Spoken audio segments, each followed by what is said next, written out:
म्हटलेलं आहे की मी जेव्हा जेव्हा सभागृहात प्रश्न विचारते त्यावेळी मला केंद्रीय तपास यंत्रणांच्या माझ्या नवऱ्याला नोटीस येतात. आम्ही त्या नोटीसला प्रेमपत्र म्हणून हे सहानुभूती मिळवण्याचा अयशस्वी प्रयत्न आहे. सुरेश कगमाडींना नोटीस देताना तेव्हा मात्र कुठं होता तुझा धर्म असा प्रश्न विचारला पाहिजे. कायद्याच्या विविध संस्थांना त्यांचं कामच करू द्यायचं नाही.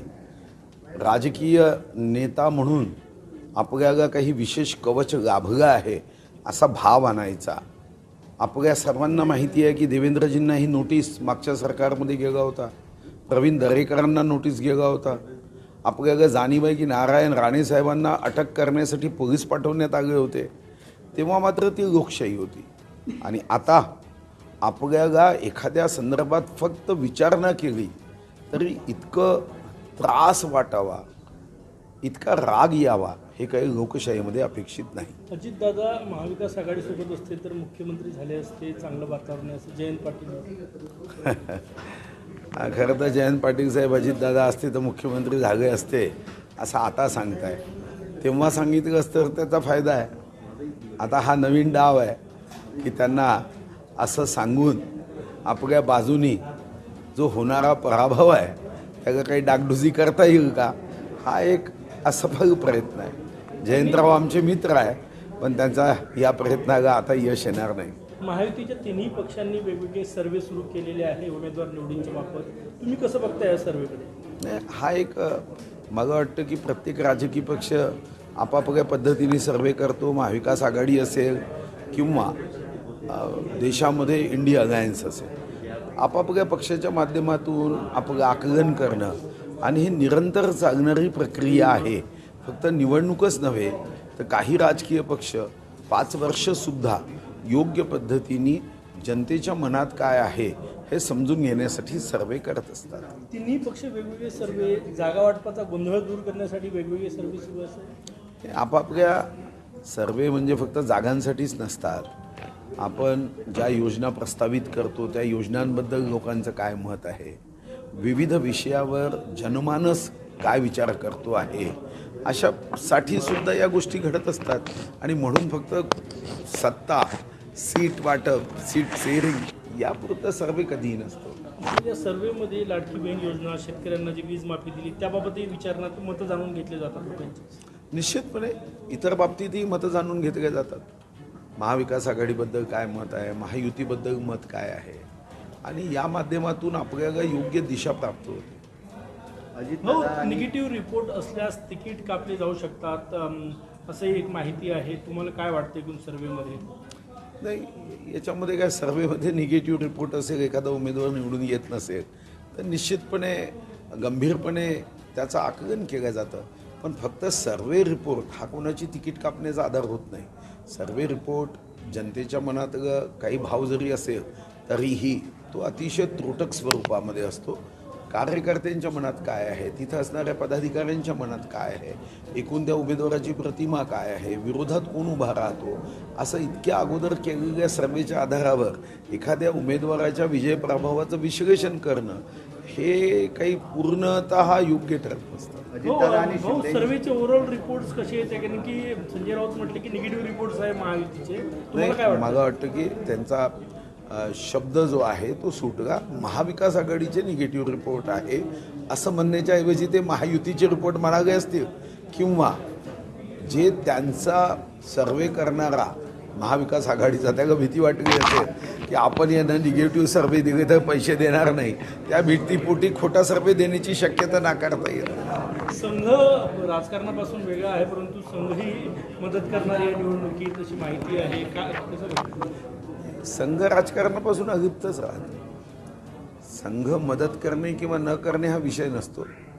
संघाची भूमिका राष्ट्रभक्तीने प्रेरित जो व्यक्ती काम करेल त्या व्यक्तीला अप्रत्यक्ष समर्थन देणं ही संघाची भूमिका आहे. संघ कधी मंचावर, स्टेजवर, मोर्चामध्ये संघ कधीही येत नाही. संघ ही देशभक्तीची भावना, त्याचं बीजारोपण करणारी संघटना आहे.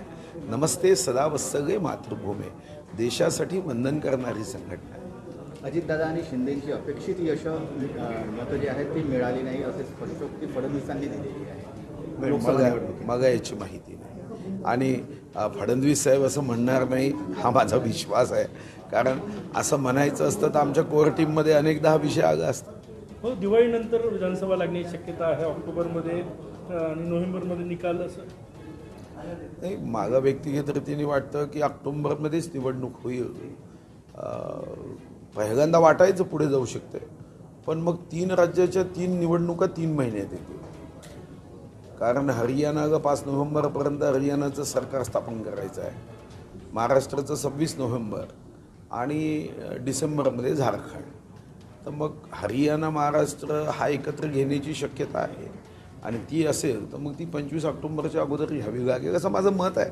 मला माहिती नाही, शेवटी निवडणूक आयोगाचा तो अधिकार आहे, हा अधिकार नाही. पण सहज एक राजकीय कार्यकर्ता म्हणून जर विश्लेषण करायचं असेल तर ऑक्टोबरमध्ये निवडणुका येऊ शकतात असं माझं मत आहे. काल दिल्लीमध्ये संघाचे आणि भाजपचे ज्येष्ठ नेत्यांची बैठक झाली. त्यामध्ये भाजपचे राष्ट्रीय अध्यक्ष म्हणून महिला किंवा ओबीसी राहणार अशी चर्चा सुरू आहे. तुम्हाला काय वाटतं, महिला पहिल्यांदा किंवा ओबीसी भाजपचे राष्ट्रीय अध्यक्ष? असं आहे, भारतीय जनता पार्टी जातीच्या आधारावर राजकारणच करत नाही.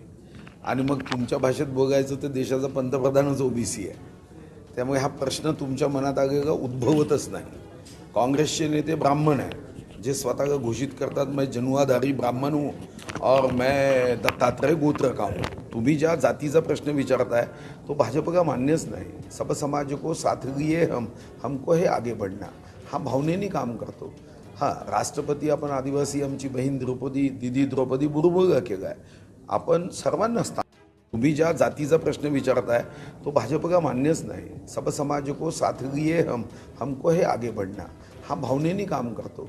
हां, राष्ट्रपती आपण आदिवासी आमची बहीण दिदी द्रौपदी मुर्मूला केला आहे. आपण सर्वांना स्थान देतो. या अगोदर APJ अब्दुल कलामांना राष्ट्रपती केलं. एक आमच्या अल्पसंख्याक पण देशाचे गौरव होते, भारतरत्न होते. मग आपण रामनाथ कोविंदांना केलं, अनुसूचित जातीचे होते. आणि म्हणून भारतीय जनता पार्टी जातपात पाहून करत नाही, नैसर्गिकपणे सर्वांना सोबत घेऊन सब समाज को साथ लिए हमको आगे बढ़ना या भावनेने काम करते. त्यामुळे असं काही ठरवून या जातीचा करा. नरेंद्र मोदीजी ओबीसी आहे म्हणून प्रधानमंत्री नाही झाले, तर कर्तृत्वशाली आहे म्हणून प्रधानमंत्री झाले. अशी पण माहिती आहे की भाजप यावेळी एक कार्याध्यक्षपद निर्माण करणार आहे आणि ते कार्याध्यक्षपद बहुतेक देवेंद्र फडणवीस यांना दिलं. नाही, याची माहिती तुमच्याकडूनच मी ऐकतो आहे आणि ही माहिती तुम्हाला अमित भाईंनी दिली किंवा नड्डाजींनी दिली मला माहीत नाही.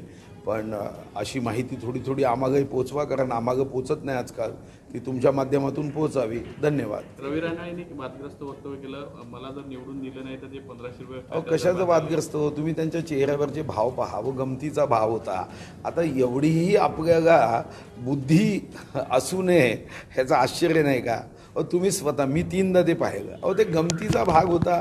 एकदम सिरियसली घेऊन एकदम राजकारण काय सुरू आहे महाराष्ट्रात माहीत नाही, असं गमतीने अनेक लोक अनेक गोष्टी बोलतात.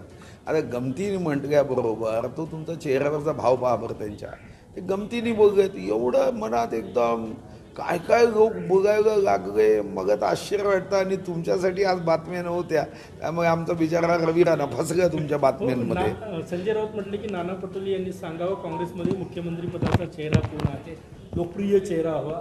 मुख्यमंत्री पदासाठी महाविकास आघाडीत दावे प्रतिदावे सुरू झाले. मग तुम्हाला काय त्याचं दुःख वाटतं का? ते दाखवत नाही तुम्ही TV चॅनलवर. दादा दाखवा ना, ते आम्हाला काय प्रश्न विचारतो, तो त्यांचा अंतर्गत प्रश्न आहे. त्यांनी कोण मुख्यमंत्री, की तुमच्याकडे खूप चेहरे आहेत, त्यांच्याच मध्ये वाद सुरू आहे असं त्यांनी स्वतः म्हटलं संजय राऊतांनी. हो ना, म्हणूनच म्हणतो ना, जर असं होत असेल महाराष्ट्राच्या हितासाठी तर अशा गोष्टींचं स्वागत करा ना. त्यांना सावध का करता प्रतिक्रिया देऊन? आमच्या होऊ द्या ना, महाराष्ट्राचं हित आहे यामध्ये. काही गोष्टी निसर्गतः घडत असतील तर याला चांगल्या म्हणजे नजरेने बघा, होऊ द्या त्यांच्यामध्ये, मस्त होऊ द्या. भाऊ, आज इन्व्हेस्टर समिट पार पडते. चंद्रपूरसाठी महत्त्वपूर्ण असं समिट आहे. काय अपेक्षित आहे, काय आहे? चंद्रपूर जिल्हा हा विकासाच्या मार्गाने वेगाने पुढे जात असताना नवीन चंद्रपूर ही एक कन्सेप्ट होती, ज्यामध्ये एक मोठं नवीन शहर तयार व्हावं. आणि सुदैवाने या विभागाचे प्रधान सचिव संजीव जयस्वालजी हे स्वतः जिल्हाधिकारी चंद्रपूरमध्ये राहिले. त्यांना चंद्रपूरची इत्यंभूत माहिती आहे, बारीक सारीक माहिती आहे. आणि म्हणून मी त्यांच्याशी चर्चा केली की नवीन चंद्रपूर हे आपण चांगलं विकसित केलं पाहिजे. त्यांनी ही तयारी दाखवली आणि आज इन्व्हेस्टर मीट आपण घेतो आहे आणि जर हे केलं तर एक नवीन चंद्रपूर अतिशय विकसित सोयीसुविधायुक्त आत्ता मी केंद्र सरकारकडून 10,000 घरांच्या योजनेलाही मान्यता आणतो आहे. त्याच्यापैकी पहिल्यांदा 3,600 घरं हे गरिबांसाठी आपण तिथं बांधतो आहे.